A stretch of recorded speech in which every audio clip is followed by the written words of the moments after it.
Hi, this is Carrie Brownstein. This is DJ Premier. This is Darren Aronofsky. You got the RZA right here. Rose McGowan. Radiohead. Aisha Tyler. Tribe Called Quest. Fred Armisen. Prince Paul. Javier Munoz. Seth Meyers. Tracy Cosmos. Flying Lotus. Hi, we're Chaim, and you're listening to the Talkhouse podcast.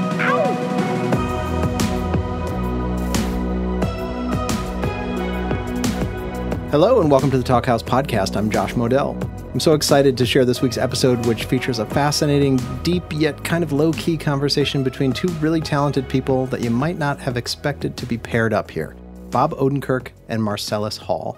Now, I'm guessing most people listening to this podcast will know who Odenkirk is, a longtime comedian and writer. He and his pal David Cross gifted the world some of the funniest TV ever created in Mr. Show with Bob and David. And if that was the only thing Odenkirk ever did, it'd be plenty. But of course, the other really huge thing in his career is his portrayal of Saul Goodman on both Breaking Bad and Better Call Saul, two dramas that stand among some of the best TV ever. And I haven't even mentioned his books, the movies he's produced and directed, or the many things he's starred in. Without Bob Odenkirk, there would be no motivational speaker Matt Foley from SNL or any Tim and Eric awesome show. He's a legend, and he probably wouldn't want me saying that, which makes him a legend even more. Bob has also been a huge booster for the things that he loves over the course of his career, including the aforementioned Tim and Eric, plus things like The Birthday Boys and the unheralded movie Girlfriend's Day, which he also stars in. And Bob has been a vocal fan of today's other guest, Marcellus Hall, for many years. Hall's music career goes back to the 1990s when he was the frontman of the band Railroad Jerk, a clattering blues punk outfit whose self-titled debut was one of the first albums ever released by Matador Records. Railroad Jerk is one of those bands that never quite hit it big, but those who saw them play live, I did once in Madison, never forgot it. After that band broke up, Hall started another band called White Hassle, and eventually started releasing albums under his own name while simultaneously enjoying a career as an illustrator. He's done a bunch of New Yorker covers and put out a really touching graphic novel a few years back called Kaleidoscope City. But this conversation was inspired by Hall's return to music after some years away. He just released a brand new album called I Will Never Let You Down. Here's a little bit of the album's title track, which these guys chat about. I will never let you down. How can I get you to believe? Oh, I swear I'll never leave again. I have turned myself around. In this lengthy and intimate conversation, which took place at Hall's New York apartment, he and Odenkirk start and end by talking about Jack Kerouac, and in between, they go a ton of interesting places. Sometimes these Talkhouse chats really feel like you're eavesdropping, and this is definitely one of those. They talk about Hall's work as well as Odenkirk's. They dive into the notion that it gets harder as you get older to find a spark of inspiration. Odenkirk admits to some feelings of imposter syndrome even after all of his success, and they both come across as guys who are still seeking, even after all these years. It's contemplative, but I think ultimately inspiring. This may be the last podcast you hear Odenkirk on for a while, as he's decided to stop saying yes to quite as many things as he did in the past. I love that too. So get yourself some headphones and give this one your full attention. You won't regret it.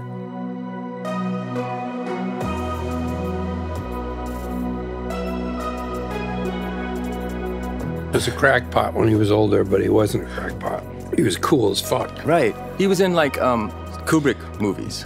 He was in Dr. Strangelove. But he's also in The Godfather. He's the police captain. Yeah. And that scene in the Italian restaurant. So you know what's crazy? And I'm literally on page, I just read the preface. Okay. And I just started, reading. First of all, he's a great writer. Wow. Sterling Hayden, if you're just listening, if you're just catching up with us. Bob Odenkirk, Marcellus Hall. We're going to cover a lot of ground today. Yes, we're here in my living room. Here in the living room with a great view. You got an incredible balcony view. Thank you. Do you ever just sit out there? Never. Yeah, I do. Isn't it weird about balconies? I just moved here like last year. So oh, really? In the summer, I was having breakfast out there. It was amazing. Absolutely. Look at that. And the birds come right up to it because you're at their height. Mm-hmm. The city sparrows. In my old apartment, they would come to my balcony and make love. Oh, yeah? Yeah, that was a little annoying. Where was your old apartment? Just a block away. This is a great building. I think so. I like it. It's a co-op. I like where it is. Yeah. Yeah, you know this neighborhood? Not really, but sometimes when I get a bike, I ride around, and this is a neighborhood I've ridden around in. There's a deli around the corner that looks pretty good. Koliak's or something, correct? Kozars. Yeah, it's kind of celebrated. Is it good? I don't know. You're not that into it. Right. I mean, it's like people go there to get bagels and things. Well, what's wrong with that? Nothing. You just don't think it's as good as it could be. No, I'm not a bagel connoisseur is what I mean. Oh, I don't go out and get bagels. Well, what were we talking about? Sterling Hayden's book, Right. Wanderer, which I just got and cracked open that I know you would love. I'm going to write that down. How do you know I would love it? Because I do. Because Sterling Hayden. Okay, got it. But there was, I think, an early Kubrick movie that he was in that I was amazed about. And he's in Dr. Strangelove, but he may be in an earlier one as well. Right. He's in a lot of movies. Right. For a guy who was a sailor. Was he? Like left school, did not finish like high school, left, became a sailor, loved sailing, was in a photo spread about sailors in Life magazine or something. This is after and somebody the war. in Hollywood saw it. Yeah. No, this is after World War II. And went, can you come out here for a screen test? Oh, wow. That's amazing. Not an actor. Right. Comes out, gets a deal. Right. Total, like, I never asked for any of this. I was doing what I loved, being a sailher. Rags to riches. You gave me a phone call. Okay. And then all I want to do is make $5,000 so I can buy this boat. And then I can get the hell out of Hollywood. You learned this on Wikipedia? No, I'm flipping through the book and stuff, but I just started it. It's like his memoir, you mean? Yeah, it's his memoir. Oh, okay, cool. And he's a great writer. That's great awesome. writer. Yeah, yeah. So huge adventures in his life that, like periods in Hollywood, up to 10 years, it seems, maybe even a little bit more, but then years just sailing around the world with his family. Wow. Like his later years? Both. He went back and forth. He went back to Hollywood for another few years. Then he left again. He talks about life. It's just it's so broken out of the mode of the thinking that you're just raised with. He does say we need people to stay in one place so that I have somewhere to go to on my voyages. But he's kind of saying you're out of your mind for growing up somewhere and then going to school the way your parents expect you to, and then getting a job and staying in one place till what? You're retired? Yeah. And then you're going to see the world? Right. When you're 65 and your knees and hips are going? Right. Now you're going to see the world? Right. No fucking way. Yeah. But he does in one sentence acknowledge that you need some people to do that so that there's a city for him to visit. Someone to go home to or whatever. Which leads us to Jack Kerouac. Right? Which leads us to, hold it. Which leads us, where's my phone? Fuck. You left it. No, it's here. There's a quote. It's from the New York Times that I took a picture of. Sometimes I take a picture of stuff I'm reading because I want to remember it. Me too. Or if I'm listening to an audiobook, you can. Oh, voice memo? You can, take a picture of where you're at in the chapter. Mm-hmm. I'm not going to find this. Who was it who was talking about Catcher in the Rye? Oh, God. Oh, man, it was so great. What an asshole. I didn't fucking take a picture of that. She was talking about Catcher in the Rye and how I loved it so much. It was about the rye, the field of rye, being childhood.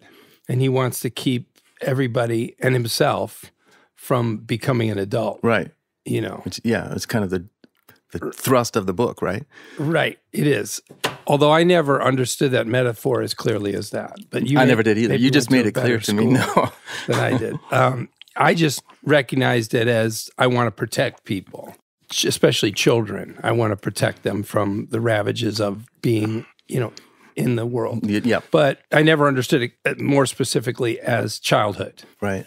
And it's about empathy. Yeah, and everything about being a kid versus being a jaded adult. Right. And anyways, it's a great paragraph about how it can be hard to relate to some things, which is our conversation, I thought, because I saw you have the book, Jack Kerouac, Desolation Peak, which is another thing. I love Jack's work so much. Still do. Me too. I just eat it up. But that pegs us as something. I want to hear what you say, what you have to say about that book. But also, I just finished. Actually, I didn't read that Desolation Peak, which is his journals or notebooks or something from when he went to that mountain.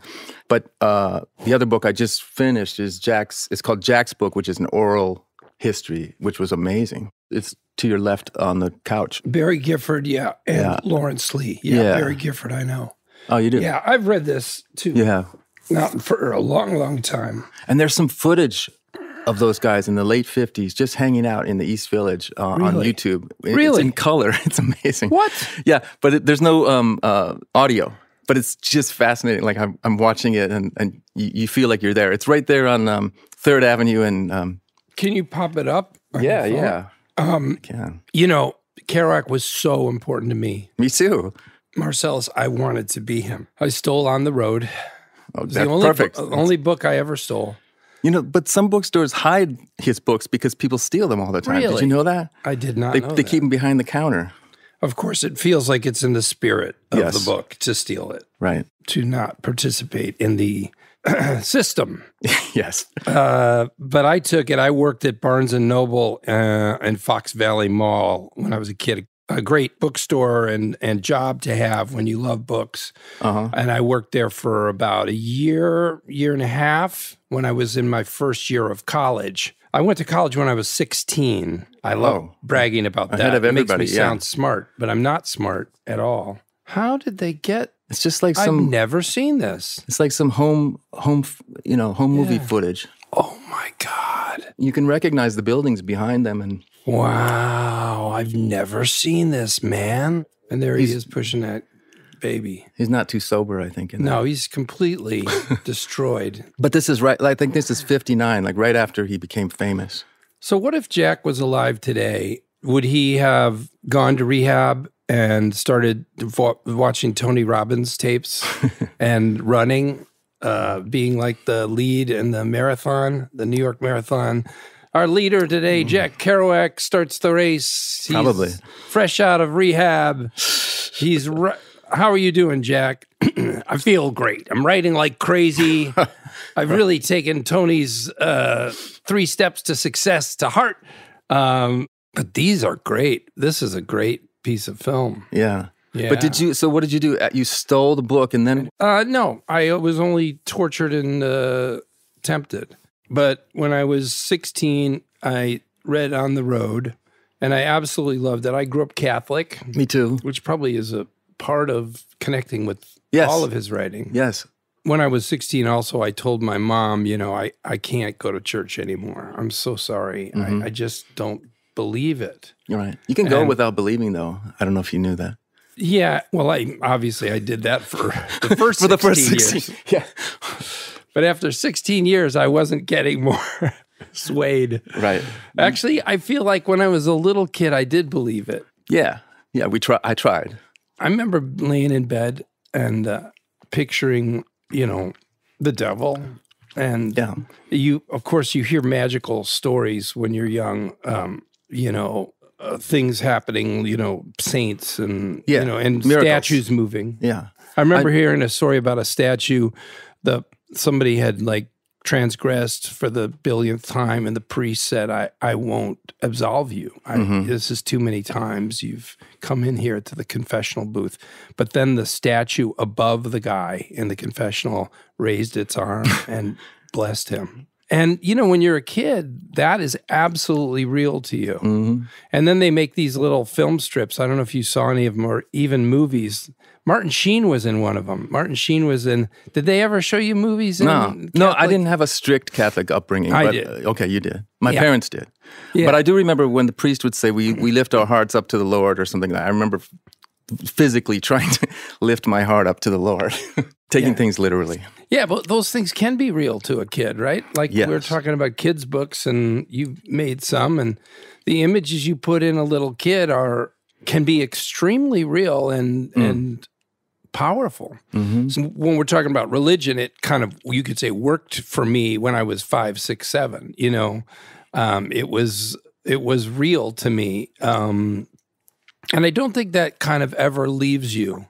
some of it is so deeply Yes. implanted. Like what? Like the Lord's Prayer. Yeah, I'll never forget that. Yeah, like I can say that and backwards. Yeah, and find myself saying it. Yes. This is an embarrassing thing to talk about weirdly, but I really do. What? Oh, you do say it sometimes. Yeah. You mean like it gives you succor?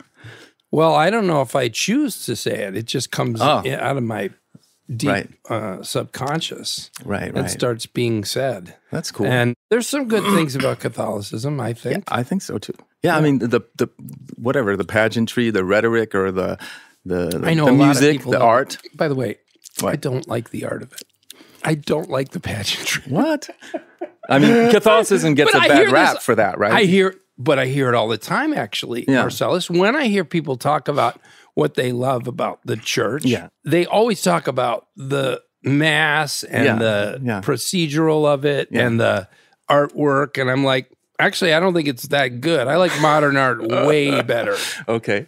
Yeah. You know, give me an Andy Warhol over a stained glass. Yeah. You know, it's more, it has more life to it. It has more, Like Campbell's Soup Can does, yeah.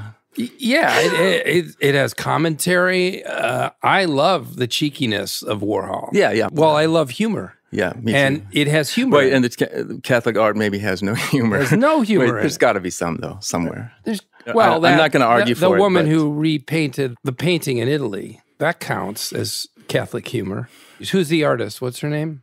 I don't know anything about this. It's a local woman in a Italian chapel who the iconography was getting old, and she offered her services, and she made a fixed monkey out of him. It says Monkey Jesus. Well, that's not nice. I No, mean, she it's didn't. not. She honestly was doing her best, Oh, okay. and she's a sweet lady, I think, whose feelings were really hurt by everyone being critical. But my point is that made me smile. Okay, right. But we were talking about Kerouac and Catholicism, Right. and why you and I are drawn to Kerouac. Yeah. But also, don't you think Don't you think?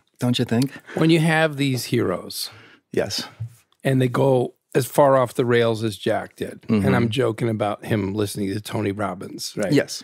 But would it be so bad if Jack had gone to a better rehab and had listened to a Tony Robbins tape and then used it to motivate himself in a very superficial way, but every day to jog or run? No. And maybe he had written 2 or 3 more books. Yeah. I wonder if there are examples of people who were close to going off the rails that saved themselves somehow, right? But we have a lot of heroes that have self-destructed, and maybe that's part of their appeal, right? But that's not a part of the appeal for me. I No. would say I don't love that either. I don't idolize what Jack did with his later years. No, I me neither. I absolutely don't think it's necessary. I don't think it makes his work more truthful because he killed himself in a slow, grinding way. No. But there's something about his youthful exuberance, right, in his early writing, which is so infectious. Right. And then suddenly he became jaded, disillusioned, whatever, and annoyed and gave up and drank himself to death. But some part of that is also relatable, isn't it? As we get older, I'm just speaking for myself, like I can feel these losing some of that innocence, So maybe that's part of that story is interesting to me, anyway. Yeah, I don't know. You're saying it might have been better if he. I mean, first of all, I'm enjoying just looking at this. Part of the reason I'm enjoying it is it's Desolation Peak. You said Jack Kerouac's diary from when he was on the firefighting mountain. Yeah. He was a fire watcher Yeah. in Northern California. Or Washington, maybe. Yeah, maybe Washington State. There's also a piece on YouTube about this, about that fire peak life or whatever. Mm-hmm. Anyway, it's very desolate. Yeah. It really is a tough thing to spend as many months as he did alone up there. Right. Anyway, I've been grappling with my quote-unquote journal. Your own journal. And what to write in it. Because there are times when I just write, it's basically talking to your therapist, torturous, deep personal struggles. Yeah, I was going to ask you if you kept a journal. And then you stop because you go, this is for no one. And there was a time when I was doing drawings. Yeah. I'm not a good artist as you are, but I liked doing it and trying to do it. And that was really great because I know this. Of all the journals that I've kept, the ones with the drawings in them, those are the ones your grandkids will want to look at. Because, look at Grandpa's drawings of life, people he knew. Is that what you drew? People? People, yeah. Things mostly. from life, not from your head? Yeah, well, sometimes from a photograph of the day or something. That's cool. But then got back into journaling to try to do personal, revelation, dealing with turmoil inside. And then now, a few months ago, I went, okay, enough of that. I threw out all my journals. Okay, so I used to want to be Jack Kerouac. Okay. And I kept a journal for years. Yeah. Probably for 7 or 10 years. Right. And then I kept those journals because Jack's writing is a lot like journal writing, even in his novels. Mm-hmm. And I wanted to copy him, but at some point I chose comedy and I started writing comedy sketches, but I kept writing my Jack Kerouac journals. And then somewhere when I was around 31, I was more like 35, and I took them all and put them in the garbage. Man, that's a big step. Because it was a big step. Right? Yeah. I was going to say, do you have any regrets? But I'm sure you'd say no. But I have some journals. Regrets. I think those, reading those might give me a little more empathy for myself as a younger person. Right. Because I was just rereading my old journals from 20-some years ago, and because I was working on a memoir of my own about the indie rock world, trying to excavate that old time, that old self. So I'm glad I didn't throw mine out, but they were cringe, as some of the people say these days. Oh, I think the ones I wrote 3 days ago are cringe. Cringe, yes, I know. And I noticed that in mine, I often repeat myself over the years. Like then suddenly I'm able to discern what patterns I have. You know what I mean? So it is like therapy. Absolutely, Marcellus. Yeah. Absolutely. And this, I know I keep jumping around, but I'm going to bring up another thing. It's a book called Overthinking, and I sampled it on the Audible, and he talks a lot about trying to grasp your patterns of thought in this book. And I think there's something to be said for a journal helping you to look at patterns of thought. I can't highly recommend it. It was just free on so don't write Spotify. It down. No, feel free. No. Overthinking. Feel free. By the way, thank you. Years ago, I was on a set, and my favorite actor, maybe of all time, Anthony Hopkins, was part of this movie. And I got to see him work. I didn't say hi to him or anything. And in the course of chatting with my friend who was in the movie about Anthony Hopkins and his life and how he lived, he said he's always reading 3 books, fiction, nonfiction, and a self-help book. Wow.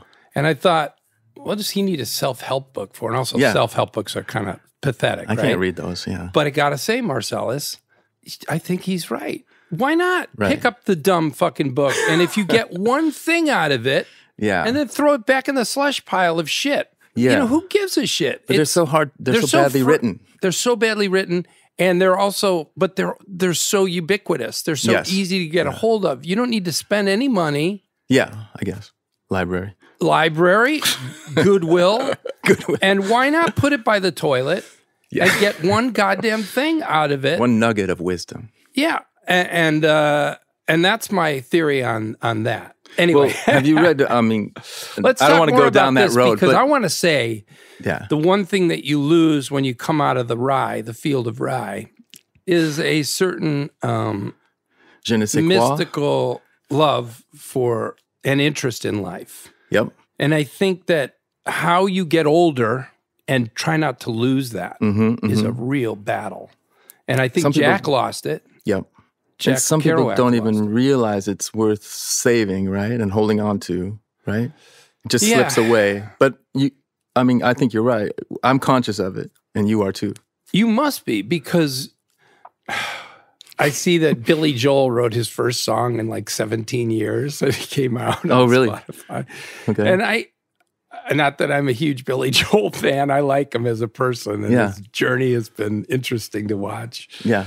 But it gets harder to imagine and put yourself into a metaphor that can help become a song or a story that other people can share in as you get older. Yep. I mean, old guys. What do old guys read? World War II, nonfiction. I was just going to say Civil War, but yeah. I mean, you could have a Hitler. I don't know if there is a Hitler channel. I know there's a History channel, but it's essentially the Hitler channel. Right. I love how Tony Soprano in The Sopranos is always watching those. Yeah. Yeah. But that is an old man thing, right? It is. Hey, listen, I'm reading so many memoirs, and I find it a little harder to read fiction. Are you reading any fiction now? I am reading Claire Keegan's book, Foster. It's a very short book, and I will finish it shortly, although I'm taking my time with it because she's so great. I don't know her. You would love her work. Do you read classics? I started Moby Dick when I was shooting this show. I did a show called Lucky Hank, and I really loved doing it. One of the reasons I loved it was I played an English professor, and so all the sets were just chock full of books. We were set in a college. Right. So in between takes, I could just walk around. There it was. Oh, my God. Thousands of books. And you're on a set with them, with like chairs. A library. Yeah. I mean, from now on, I only want to do roles that are college professor, English lit, or set in a library. Because in between takes, cut, all right, we're going to reset the cameras. Boom. Any book you want. Yeah.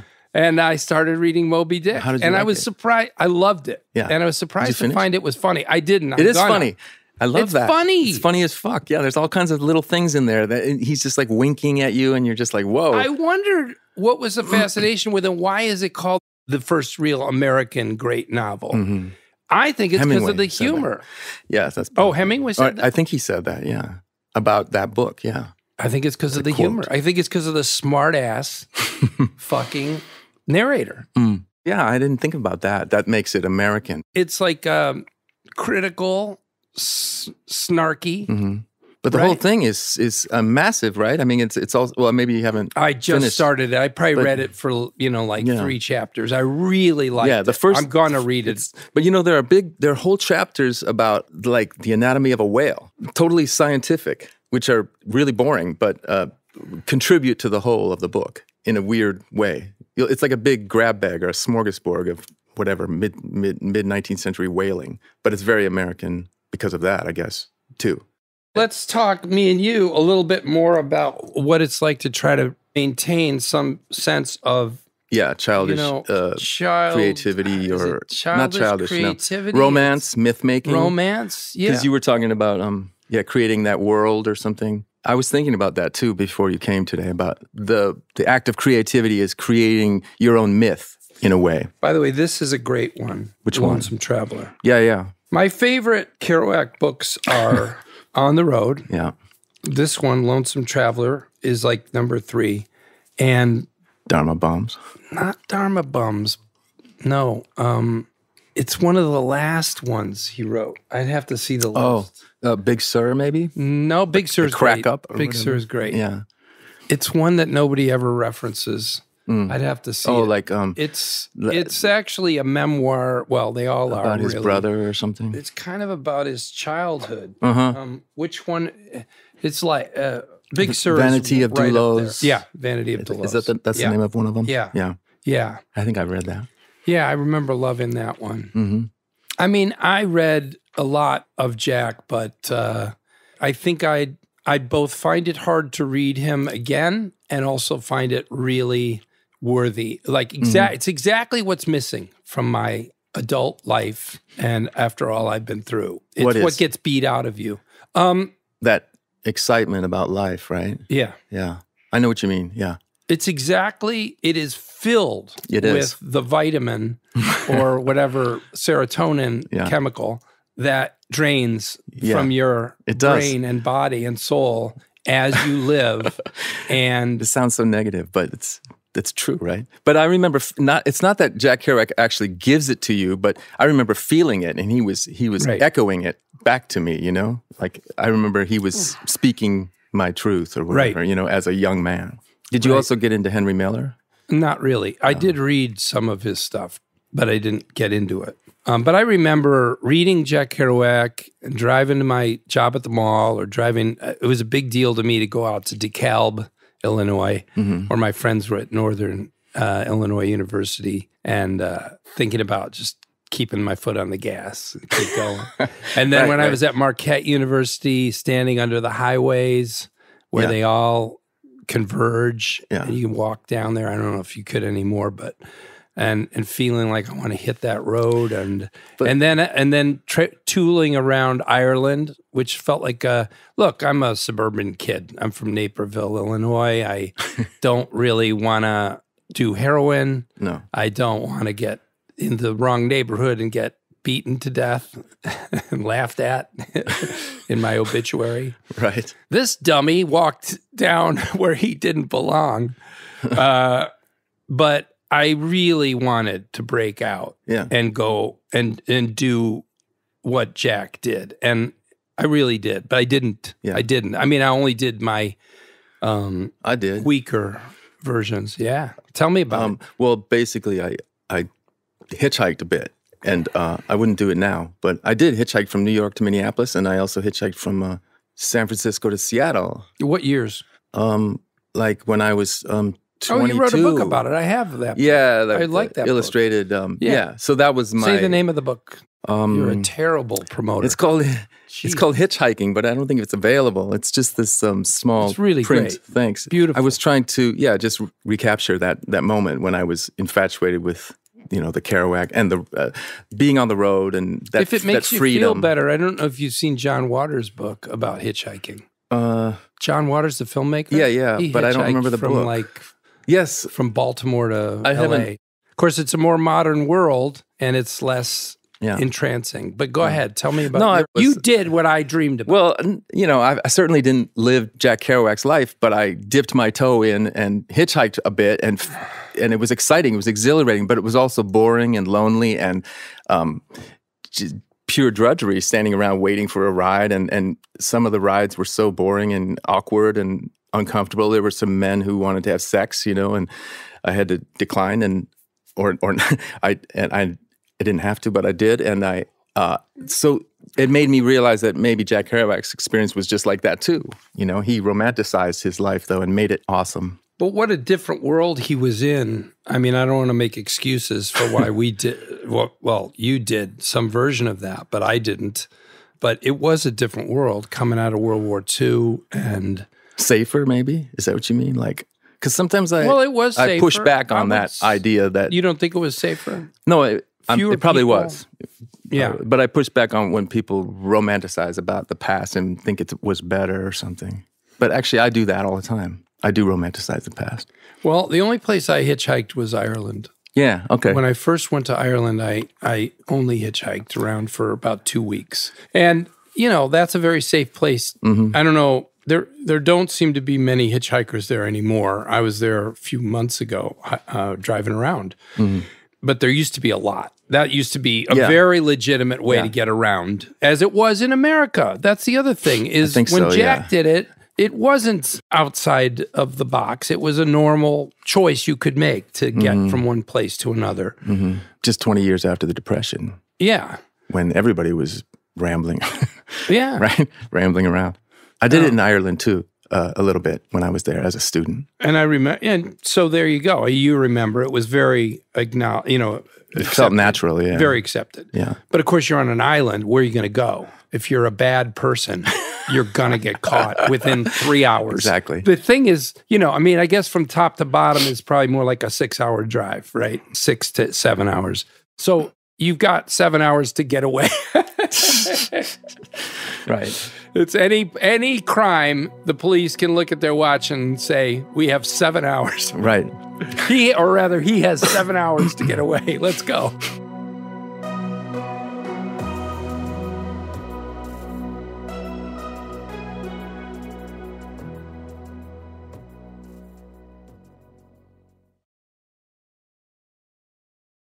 you just put out a new album. Yeah. And a great new video, which I love this video. Which one?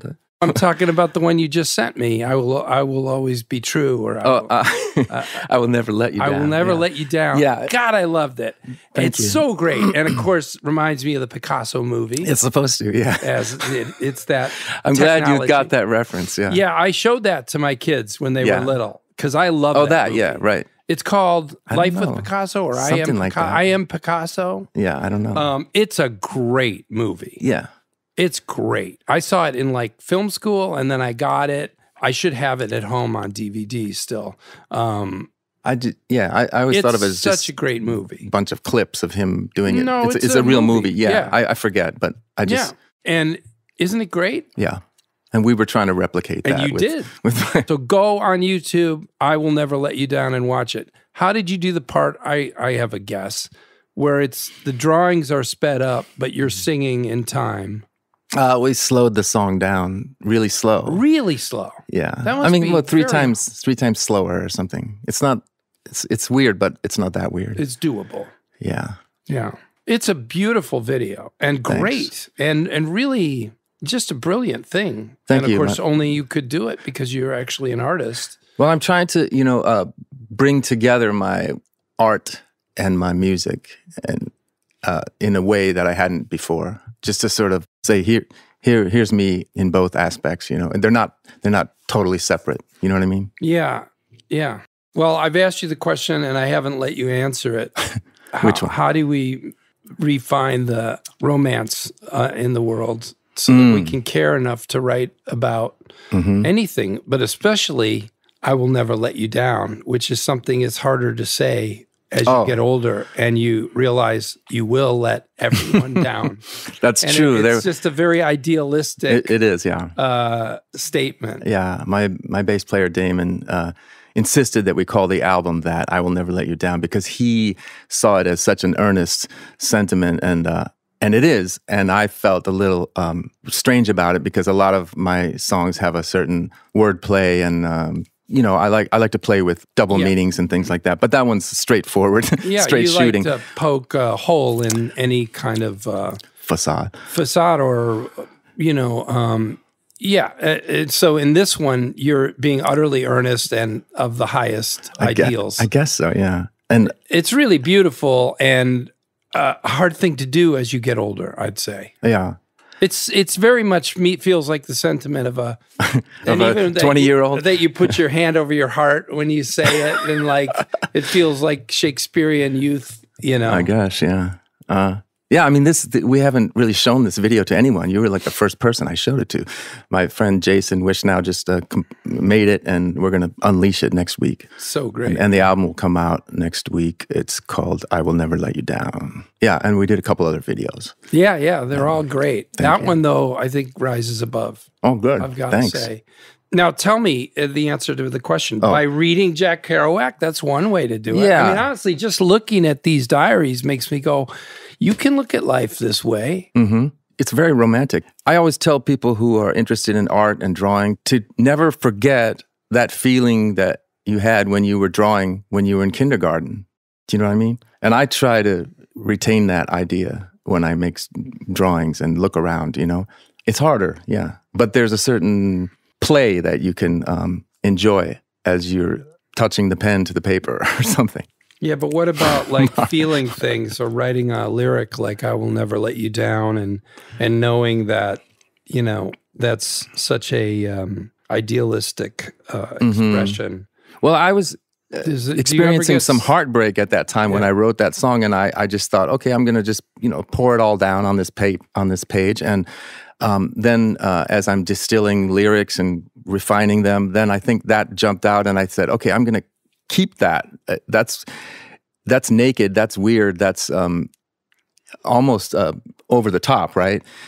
Like you said, when I put my hand to my heart or something. And so I decided to just go with it, and because I knew it was a real yearning, desperate feeling, because I wanted to prove to somebody I won't let you down, and I made it the chorus to the song. So I don't know if I can, stand by it completely, but I want to. But it's idealistic, like you said. I think one of the challenges too, as you get older, is you see things that you made become commerce, and you thought they were so much more than that, and they were so much more than that to you when you were younger, and then they're just commerce, and there's no way you can argue that that's, I want to say, wrong, or you just got to go, oh, well, that's the world, that's what happens. And it becomes harder to care again because the thing you cared about before got turned into just a commercial product, which on some level it is. That's right. okay. Because we're working within that parameter, right? Yeah, we're saying we want to make our art and sell it, and we want it to make us we want to make enough money off it to live. But then it's sort of like, how could you argue if Paul McCartney was here and he said, and you said to him, when you sing Hey Jude, you still feel those feelings? And he said, not even remotely. Right. You'd have to say, well, yeah, you've sang it 30,000. But he feels the melody 80,000 times. Right? I think it's 90. But yeah, he would feel the melody, right? Maybe, hopefully. Like he might not feel the lyrics, right? Yeah. But don't you think the melody? I mean, when I see like Elton John did like how many shows, and when you did you see any of Elton John retiring anything? I like read some interviews or whatever, and I remember thinking he is so past cooked on his own work. He is like he wasn't into it? Years past. Well, how could he not be? Yeah, I guess. Las Vegas residency. Can you imagine? Yeah. Every night, just pumping it out at the. Yeah, but anyway, yeah. the point is, it's a natural progression to put these things out in the world. If they do well, they're gonna be repeated, and they lose their spirit gets dissipated. It seems it makes it.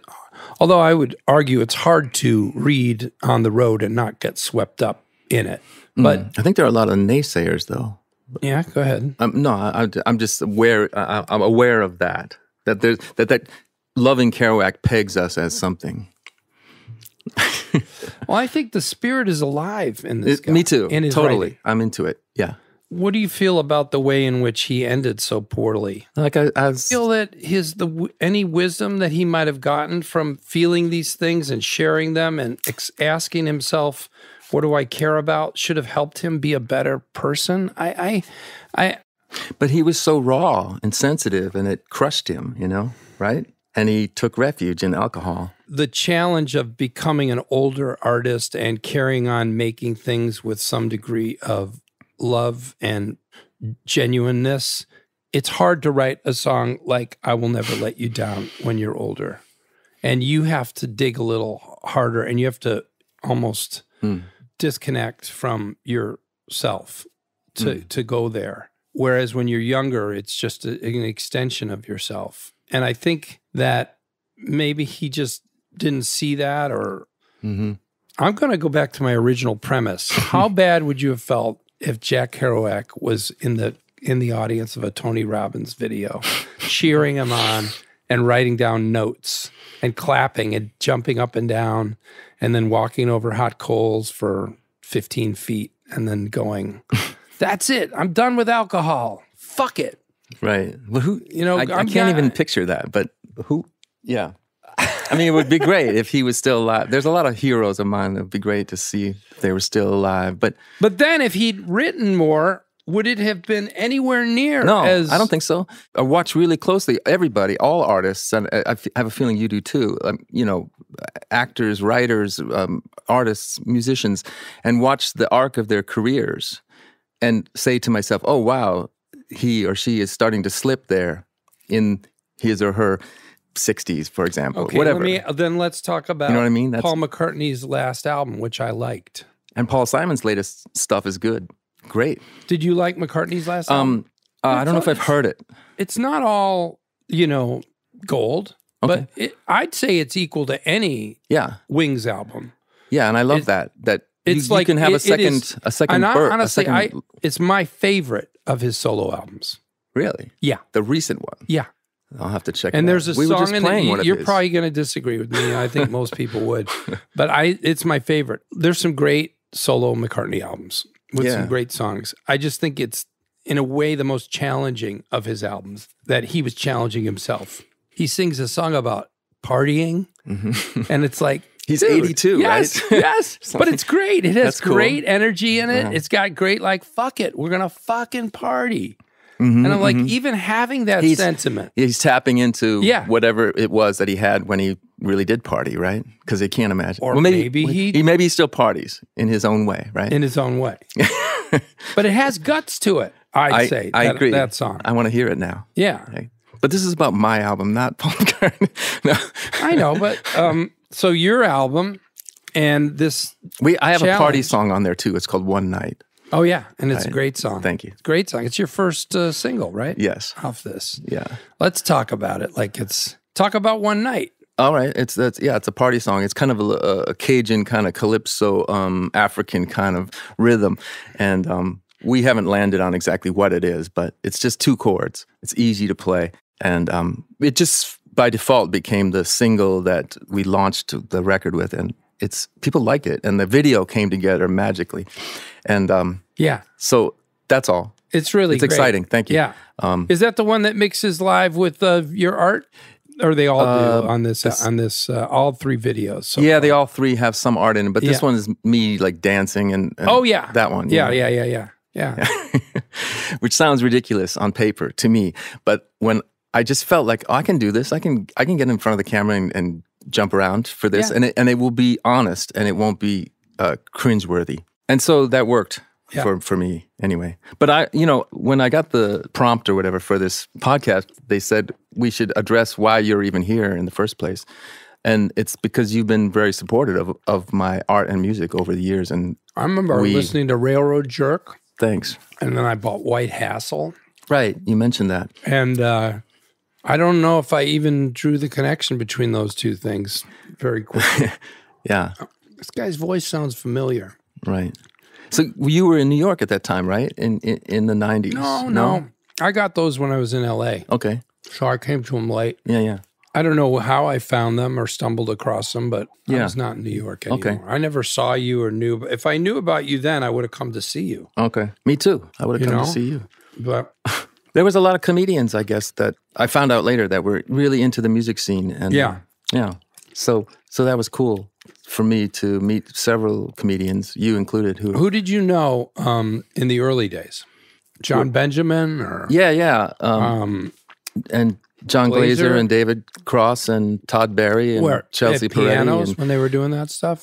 yes, before? at pianos, and also invite them up. Invite Eugene Merman, Bobby Tisdale show, and Eric Sloven. Yeah. And see, all that stuff for me, I was in L.A. Okay. when that shit started. Okay.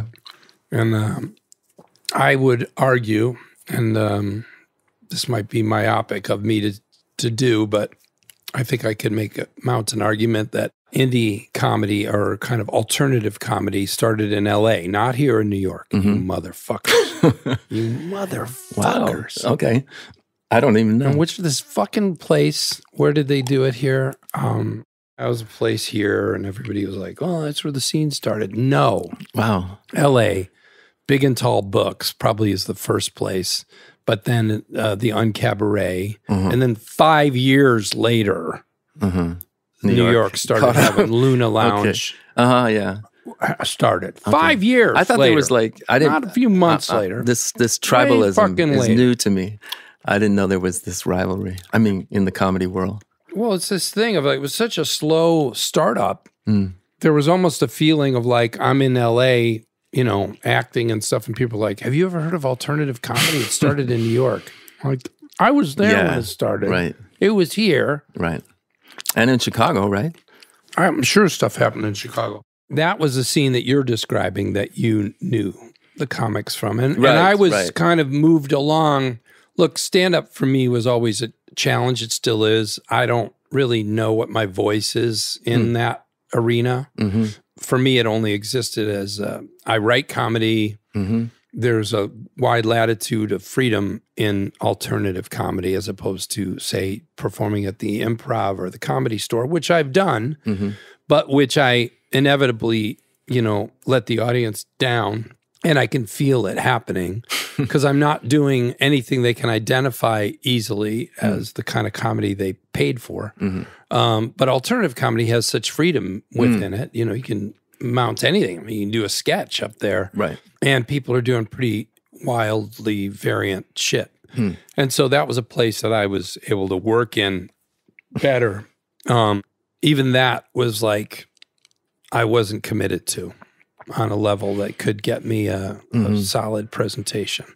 But you found a great niche. I don't know or if you it found it. me. Right. It found me. Yeah. I mean, sketch comedy I always loved, and I still love. You still do. Yeah. Yeah. I did a show with my son a few months ago at the Annoyance Theater in Chicago, and I'm trying to get him to do another one, but I can't get him to do it. And then we also started doing some Bob and Ray type stuff, me and my son Nate. Right. Where How old we is he just do interviews. Yeah. And we come up with sort of characters and questions, and then he interviews me and I play the characters. And we have a timer, a 3-minute timer. And so you know the character is going to change. The audience can see the timer, so they know they've got 3 minutes with this person.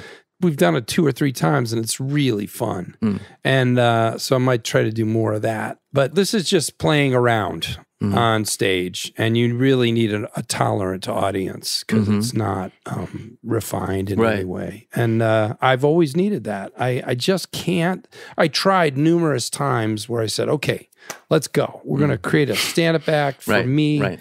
I just can't ever do it. I just get bored with the material. Yeah. I'm like, fuck that. Yeah. I want to do something else. Yeah. But that's what I loved about reading your book is that you just keep persevering and driving forward and trying new things, and that's amazing. And the failure doesn't deter you. You just keep going and you find your way, or it finds you, like you said.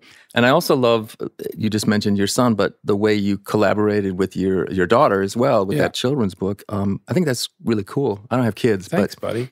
Those are tricky choices to make, you know, collaborating with your kids. I bet. Because, you know, my son is very much like, look, Dad, they're here to see you. I'm glad for you. I'm happy for you, but I'm doing my own thing. I'm trying to make my way. He's so smart. He knows that there's a degree of acceptance that we get walking out on stage that is nothing like what he would get if he was alone. He's aware of that. And he's very acutely aware that this is artificial. This has nothing to do with our material. One thing we do to try to alleviate that a little is we don't say hi. We come out on stage and start doing the bit. Oh, you don't say hi to the audience. Just to try to diminish the, I'm Bob Odenkirk, and you're seeing me, and I see you, and that's why you're here. And just like, here's the comedy. Yeah. That, you can judge us on that. Like it or don't like it, but that's what we're here to do. We're not here to revel in the fact that I've acted in some popular things. Right. But it's still hard because I think he feels like I got a hard road. I don't need to be feeling deluded by these presentations I do with my dad. That makes sense, right? Yeah, it does. On the other hand, then you get into the comedy and it either works or it doesn't. I mean, at some point the audience goes, okay, we're glad you're here, but what's the bit? Yeah. Make us laugh. And I think we've delivered. Anyway, there's all kinds of tricks to it. I mean, the book with my daughter, Erin, is a great example too of like, I know she's thinking, will this only sell because my dad's famous, or will it sell because we came up with something worthwhile? And I think that one of the great things that happened with this book, Zillet is what it's called, is that we were turned down in our first presentation to the publishers. They all said several no. times, right? Many times, yeah, right? They That's all amazing. Said no, the top 5. Yeah. One of them called and said, well, I want to explore a book with you, but it has to be louder, crazier references to anime and kind of a certain kind of artwork that is working for young people that is very loud and intense.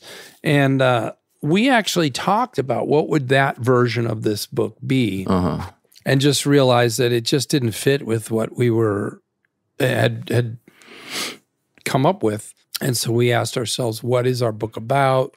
Is there a deeper level to what its themes might be? And we realized that, you know, language words that are maybe outside a normal kid's vocabulary are common in the book, and using the one poem that is about a book, about a word that my son Yeah, I love that. just brought home. That family thing that you talk about, and the title of the book itself, too. I mean, one of the challenges there was I knew that we were traipsing a bit into Shel Silverstein world, because if you're going to write poems for kids, you're going to write poems about food, going to bed, taking a bath. Right. They're going to be there. They're animals. 'Cause that's their world. Yep.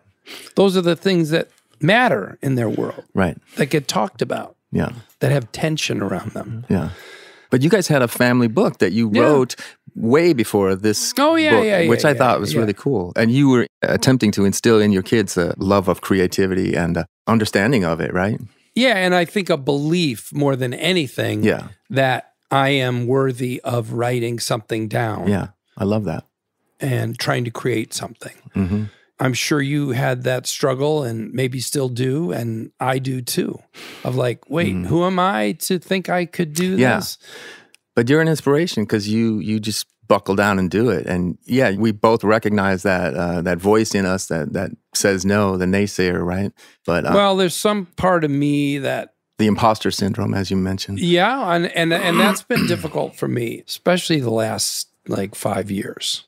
There's something about my ability to push that away. I wouldn't say it was weakened, but it was just a lot of work to keep pushing back against I think I know what you mean, yeah. I was going to say, most people will probably be surprised to hear you say that, right? Because, you've had all this success and building on things and accomplishments, and then suddenly you're saying, now I'm feeling more and more like an imposter, right? I don't know if this is right, but as we get older, we sort of look back on our childhood or get more in touch with that one, not in touch with, but remember that self that we were as a kid, and then that comes back, that the questioning of who we are, and then whether we're worth it or whether we can measure up or something like that. I think I got exhausted by the degree to which it feels like a performance being presentable on a level where a lot of people are potentially watching you or listening to you. And I use this metaphor too much. It's like being at a table at a wedding. You know how when you go to a wedding, you're seated potentially with the bride's cousins and her uncle and the groom's friend and his mom, who he brought as a date. And so there's people there who know your work from Mr. Show, and there's people there who are extremely religious and sweet and old and aren't there to be assaulted by your harsh estimations of life and the world. And so you're very kind, and you try to translate everything you say. Right. You say things like, well, one of the TV shows I was on is called Breaking Bad. You probably wouldn't like it. It's very violent. Right. But it does seem to work for a lot of people around the world. It's done very well. It's on a place called Netflix now. You've heard of Netflix? Yeah. Well, it's one of the... So you're talking about this kind of performance as well. Yes. You're stretching yourself really thin because you're appeasing all these people. Well, you're just very aware of how it reads. And I think that so many people are watching you, but they don't know your voice in any organic, original way. Yeah. And if you're a considerate person, which I try to be, you want them to be included. Yeah. With my music, I do the same thing, and my art too. I try to read who I'm talking to first, and then explain to them in a way that makes sense. Well, I think that's great on some level. It can be a stretch and a sweat. Is that Midwestern of us? It is Midwestern of us. Right. The second city. Yeah. What city would take on that title with some degree of pride? Right. Well, Minneapolis called itself the Mini Apple at one point. It was a PR thing. And then part of you and part of me is like, fuck that shit. Fuck Minneapolis. Fuck New York. Yes. We're fucking Minneapolis. Don't fucking say that. Right. But then... We're Chicago. Yeah. Or we're Chicago. Don't call yourself the second city. Don't. Right. I forgot that. Don't join in. Yes. I'm included. I understand. Yeah. That's okay. I accept it. I embrace it. I'm going to call myself the second city. How about that?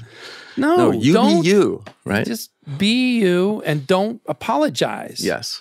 But I think I got exhausted by that sense of myself and that awareness, as thankful as I am for the degree of success that came to me from all these wonderful things, many of which I didn't do anything to deserve or earn. Oh, come on. No, I mean, I didn't even audition for Breaking Bad. Yeah, but I you didn't did make all the things ahead of that to make it happen karmically. I think the hardest thing I did was the first 2 seasons of Better Call Saul. That was the hardest thing I've ever done. Why? It was really out of my depth. Way, way out of my depth. I mean, the character I played on Breaking Bad was kind of funny. Right. He was kind of surface. Right. He was admittedly surface. He told Walter White in the first time you see him, I'm putting on a show. I'm not any of this stuff. Right, right. And so from there on, except for 1 or 2 moments, there are 2 moments in Breaking Bad that I would point to as being digging a little deeper under the surface of this character of Saul, where he showed a deeper personality. Was that the writers that allowed that to happen, or you? No, the writers. Yeah.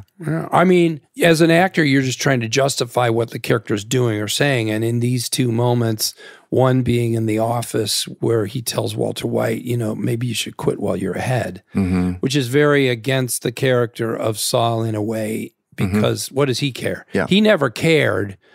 These other characters were all in, danger, but he was not. So what does he give a shit? He didn't give a shit if Walter White goes to jail or gets killed by he's just making money off the guy. Right.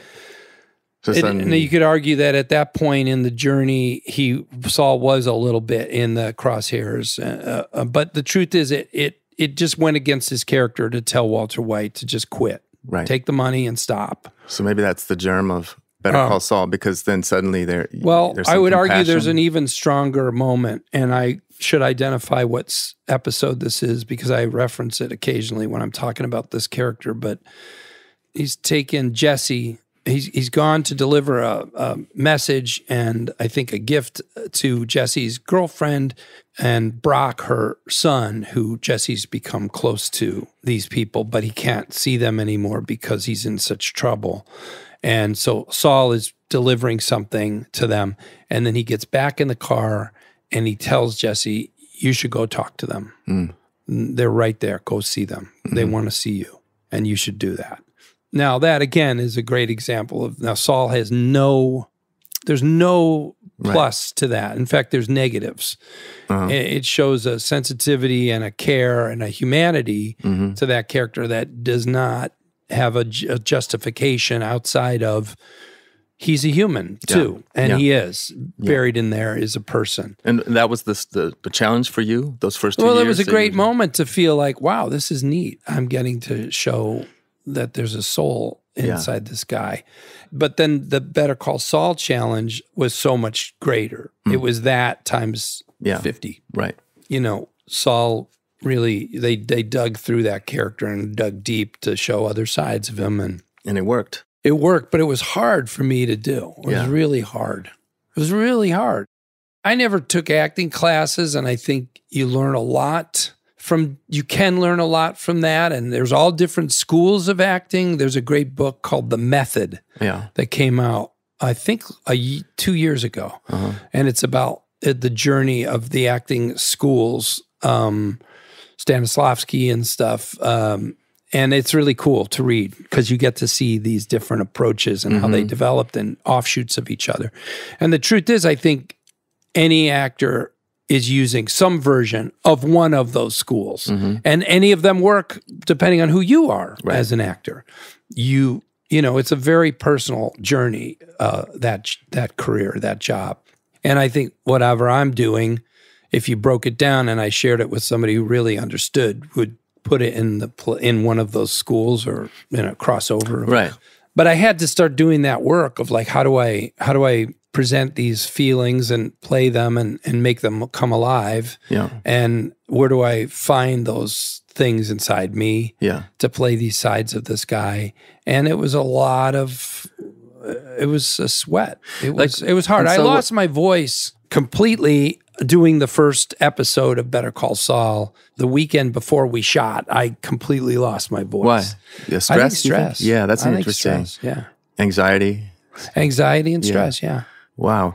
And so when you say work, and I guess there's, anxiety and stress is part of that, right? But you also buckled down and I did a bunch of research and... Weirdly, all that stuff pales to digging into your past and yourself and your feelings and conjuring them up into the present and kind of staying there. A shoot day is on Saul, especially in the early years, was between 12 and 16 hours every single day. That's and insane. I was in everything except for one. There was one episode I wasn't in of the first 10. Right. And when he was in, he was talking. Right. Yeah, you talk about that in your memoir about Bryan Cranston telling you that it's just 24/7. Yeah. And he was right. Yeah. And maybe even more so for Saul because, Walter White was all over the screen too, but Saul talks when he's on screen. He doesn't watch. You had a lot anything. to He's dialogue. talking all the time. Right. So there's a lot to memorize. Right. So it must feel great, it was really just sitting and thinking. I think one of the fears I have right now is, will I ever do that again? Yeah. I was going to... It's almost like if somebody said to you, Marcellus, because of circumstances, you need to do a triple album. And you need to do... I have enough material. You need to do 2 triple albums in the next 2 years. I'd love that challenge. Would you? But I know what you're getting at. You don't how do you tap into the real thing, the soul, whatever? The amount of work, concentration, yes. and sort of self-immolation, self-digging. Right, excavation that I needed to do on a daily basis for months at a time in the first 2 years, compounded by the fear of, am I going to do this right? Do I really? I don't really know what I'm doing. But you did do it right, and I got better at it. Right? Listen, the third season I went back. Yeah. Whenever you went back, you hadn't been doing it for 8 months, Right. And those first 2 weeks were particularly nerve-wracking. But the third season I went back and I remember feeling like, well, I can get really nervous about this like I did the last 2 years. Or not. Or I can just say, well, this is it. This is what you get. This is me. I've done the character. Right. I have my procedures, craft to get into it. And it'll either be good or not. I'm going to give it my all. That's not the question. But I can't get all scared and sad and worried and fearful. It's just, this is what I got. And I think that helped me a lot to get to that place. But that was season 3. And does that come with age too? Or is it just because of all the success and work that you had gone through for the first 2 seasons? That ability to disconnect a little bit from the... from the fear or something? From the fears? Yeah, I don't know. I wonder myself, But then you want some fear, right? Yeah, you do. Well, you can't get rid of it. I remember doing stand-up at Largo one night, and my son was probably a year old, so I'd been, I just love being with my kids. That was the greatest time of my life. Nothing will beat the first 5 years of their lives. Right, right. There's nothing more entertaining than a kid. Nothing beats it. You can't... No movie, nothing. I have a single mother friend who has a 6-year-old, and I've loved spending over the last 5 years times with that child of hers, and I understand a little bit what you mean. Yeah, it's so amazing. Yeah, and I remember going to do stand-up, so it's already kind of a secondary endeavor for me. Now it's tertiary at best because I'm thinking about my kid and trying to write during the day. But I'm going to keep doing some stand-up. Every 2 weeks I'm doing a set. And I go to Largo, and I'm tired because I'm getting up every night. And I do that thing you do at 2 a.m. when you're driving. I'm talking to the audience and telling my little jokes, and I go... and my head drifts off and my eyes close and I pull my head up and go, fuck, you're on stage. On stage? You almost fell asleep? Yeah. That's amazing.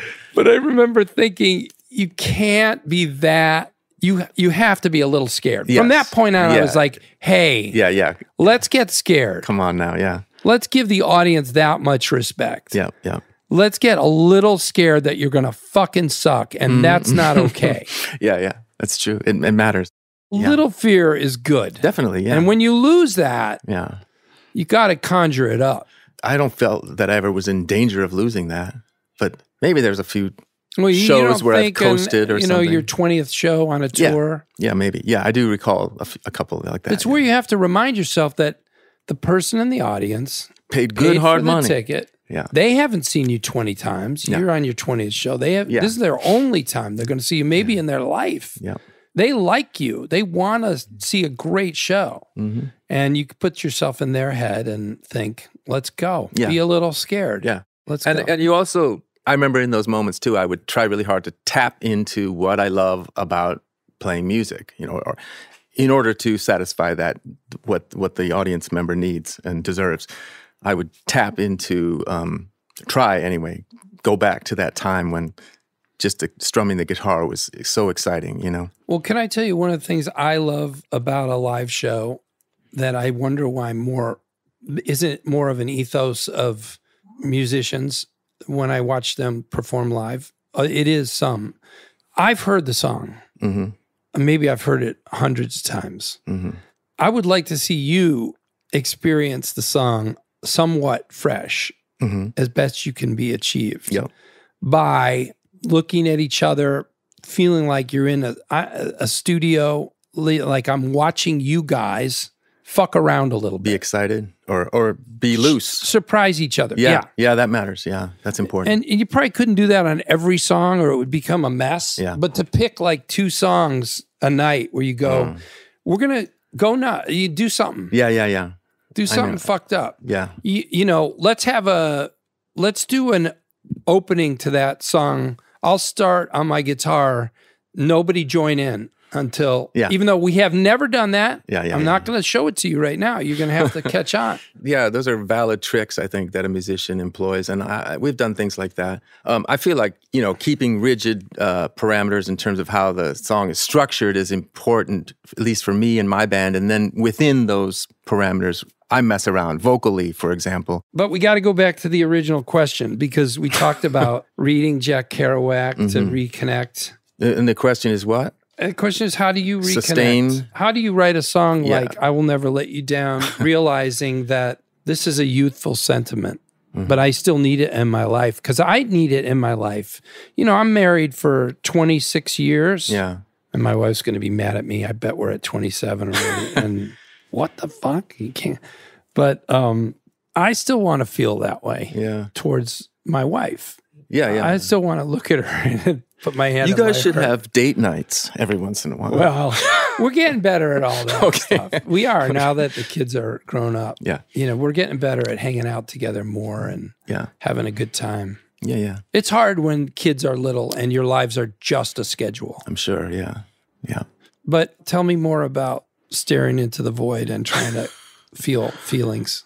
By the way, I made a movie that's kind of about this in a way called Girlfriend's Day. in which you used my song, remember? Yes. Yeah.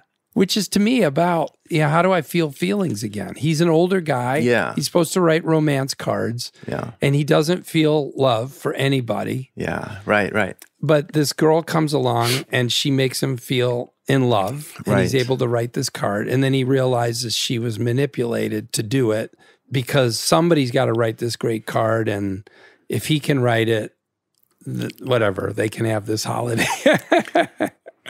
Girlfriend's Day. Girlfriend's Day. Plural, yeah. Yeah. Yeah, people should go check that out. I hope so. I don't know. Some people are confused by it, but it's one of my favorite things I've ever done. I was happy to be a part of it. That's a great premise too.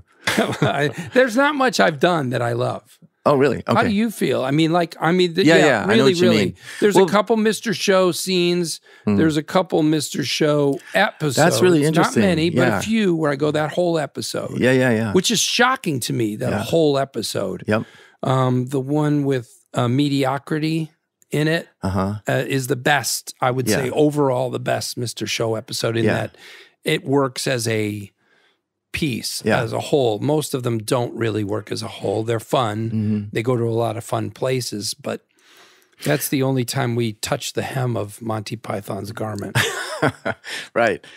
But that's leads me to think of this other thing that I've been pondering, which is how you look back on things and how you change, and suddenly the thing that you were so proud of looks different as you get older. There's a song I wrote called "Life Is Still Sweet," and everybody celebrated that song, or it got a lot of attention. And I always thought, oh yeah, that was a landmark for me. That was a great song I wrote. And then I always thought that, yeah, the recording is great, and I would send it out to people. Check this out. This is one of my hallmark, moments. But then recently we were making a video for it, way after the fact, and suddenly the sound of it was grating on me, and the way we recorded it. I guess I still liked the song, but I was suddenly, for so long I thought, oh, it was a perfect recording or something. But now, and so I don't know, I'm not necessarily right in having skepticism about it now, but I'm recognizing that I changed, or my taste of the sound of how a recording should be changed. I got very lucky with Mr. Show. I feel very good about that project. Yeah. And the way we put it together, and it still feels pretty awesome to me. Yeah, honest, fresh, innocent, and you were being, you guys had room to explore whatever, right? There's a few scenes where I feel like we made the mistake of trying to make it work. I was kind of working against what I'd been through at Saturday Night Live, where things were attacked and abandoned and destroyed before they had a chance to grow. And I went to Mr. Show and I said, let's take everyone's ideas that even remotely seem good and see if we can't build them into something great. And we did that, and we did it really well. Meaning like, you and David, or a the whole whole bunch, everybody? Staff. That's that really like democratic, isn't the mission, Yeah, in the end, it was David and I making choices, but it was really democratic. There wasn't too many cooks in the kitchen. In the end, it was just me and David. Right. And we were kind of 50-50 exactly. Right. And David's an interesting guy in that he has a very strong point of view, but backed into a corner, he is absolutely able to see all sides. Not even compromise. No. He's a contrarian when given the freedom to be. But when that freedom is taken away from him, he is a very considerate, thoughtful, smart, see all sides person. Right. He is absolutely able to do that. So we talked about, let's just say this. You don't use ketamine or even pot or anything like that to find your way into a creative space that believes in love and life. No. No. You either, right? I did do a ketamine treatment with a therapist. Oh. I did one. Yeah, that's in vogue. I always, years ago when I tried mushrooms, which was in college, I remember thinking there's a better use for this than just getting high and wandering around daydreaming. Therapy. Like, this is like opening something up. How great would it be that they have this now? Yeah. You can be with someone who's not high, who's talking to you, listening to you, helping you think about what it means that you're having this awareness. And then later I went back to that therapist to talk about the residue, the remainder, what I got from that. That's great, I think. I think that's totally worthwhile. Yeah, me too. Yeah, my experiences with psychedelics was like that too. And I do think it can help with what we're talking about. Life beats you down. Yep. And as rewarded as I've been, which is massively, don't worry about me. Yeah. Actually, really, life becomes schedules and payments and tension. But and you know this better than anybody, but humor is a way to fight all of this too, right? Retaining that sense of humor, right? Yeah.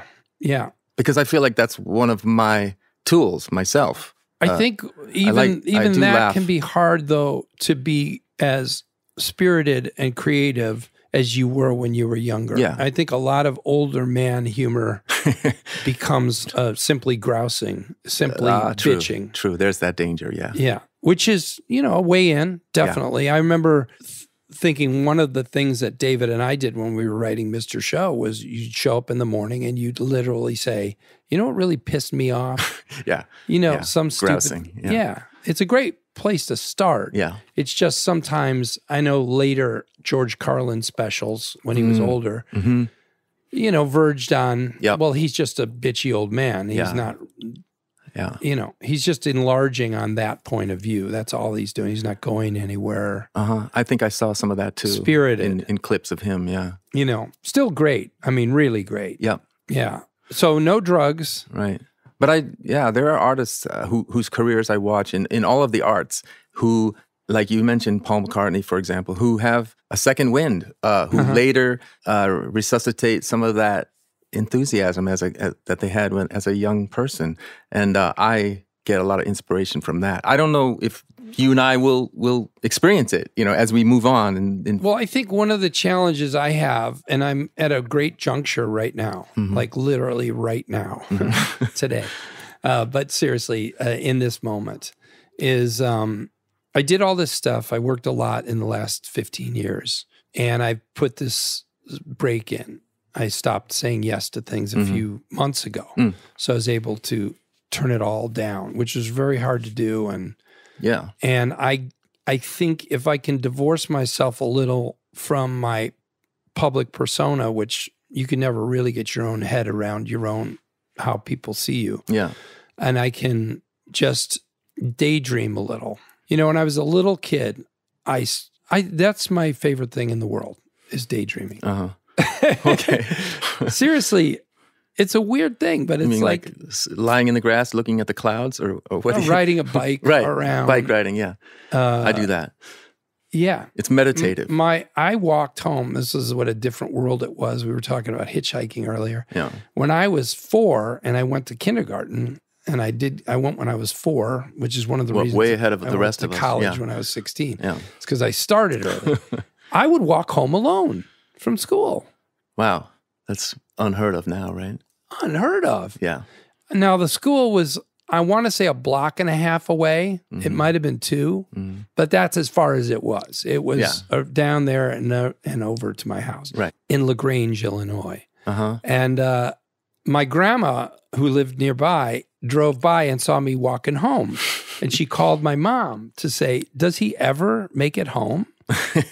Because I was just walking along, poking at a rock with a stick. Yeah.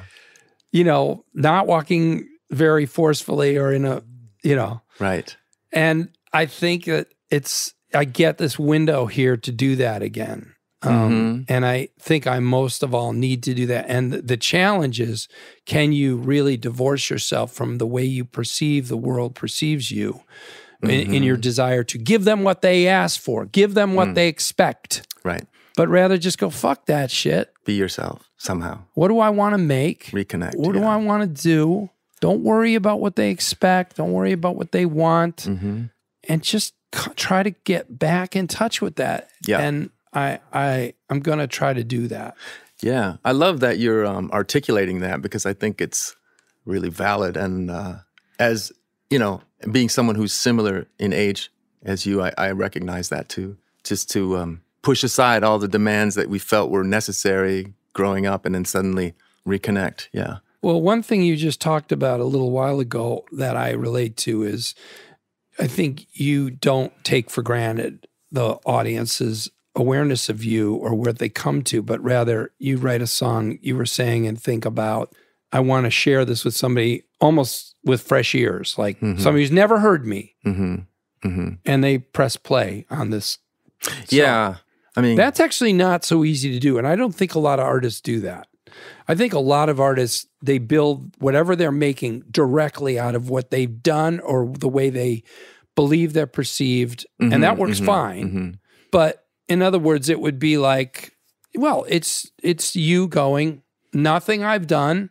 I'm just going to new album, and it's got to work. Every song has to reach out and be itself and be findable and understandable by a person who cares. I mean, you can never chase the people who don't care. That's the challenge. That's when people go wrong, is when they're chasing people who don't care. That's when you start to reach out and scream at the audience and go, I know you're washing the dishes, but listen to me. Please listen to me over here. Yeah. Like let them. Desperation. Yeah. But you're identifying this or burden that you have as as a well-known figure, right? And having accomplished so many things that you have a lot of expectation from people, right? And you're right. And I don't so much. I think sometimes artists get in hot water, and if you know what I relate to where they're at because they thought they were just being themselves and making art. And the audience went, I don't want to hear that from you. And you're like, well, what do you mean from you? They're not the persona that you have devised for them. Or they devise themselves, right? Or they partially devise themselves. Yeah. It's only hall of mirrors, right? Yeah. You have to be able to go, fuck that. I mean, look. Yeah. You got to find a way. There's some great people who've done it. Dylan's done it. Yeah. He's made a career of Dylan adhering to that. Yeah. Can only do that. I mean, he's amazing. I was going to bring in him his up. ability to just cast off expectation and just, dive in and be himself somehow. Even if it's a wrong turn, he makes a lot of it gold, right? I think he's the epitome of what we're talking about. Yeah. Don't you think? Yeah, he's a huge inspiration, for me too. Is there going to be a second Chronicles book? I wonder. God, I wish there was. I wonder. It could be 50, I'm sure, because he can just go into that place and write. Yeah, but isn't there there's also that whole controversy about where he just lifted a whole passage from Jack London or something and put it, I don't know if it was in Chronicles or not, but I don't know. Because he's all about collaging things and grabbing things, which is what an artist does. He wouldn't give a shit for getting called out on something. No, he hasn't, And same with his art, his paintings and stuff. Yeah. Somebody called him out on something, but it is. Well, he's always like, I'm just copying, right? He's a magpie, Didn't he say once, like, I'm Cole Porter? I was just trying to copy Cole Porter. Right, yeah. Well, yeah, and that makes sense. Yeah. I mean, even you were talking about Monty Python, right? We all have our role models, right? Yeah. And we are doing our versions of them. Yeah. I just don't know what the next iteration of me is. It's going to be awesome. Oh, we'll see. Marcellus. Bob. So great talking to you, buddy. It was great talking to you as well. I'm sorry I talk so much. I have been saying no to podcasts. Lots of podcasters who might know that I did this, I apologize. Because I really don't want to be doing this. Endless podcasts. Yeah, because I feel like I shared with you, this is a chapter I get to have where I don't have to be. Well, I'm even more grateful. Public persona. Thank you for coming. And whatever that is. And it's been great to feel like I have a spot here to not think about who that is. Yeah. And, but I mean, I felt talking to you would be different. And I'm such a fan of your work and all your work, your art and your music. And so I want to share that with people. Thank you. I'm a fan as well of your work and love that we can connect on these different levels, especially about creativity and getting older and things like that. And I'm so grateful for your support. Yeah. Oh, yeah. Well, thanks for the chat. Thank you. Thanks for listening to the Talkhouse podcast, and thanks to Marcellus Hall and Bob Odenkirk for chatting. If you liked what you heard, please follow Talkhouse on your favorite podcasting platform and check out all the goodness at talkhouse.com. This episode was recorded by Mark Yoshizumi and produced by Myron Kaplan. The Talkhouse theme is composed and performed by The Range. See you next time.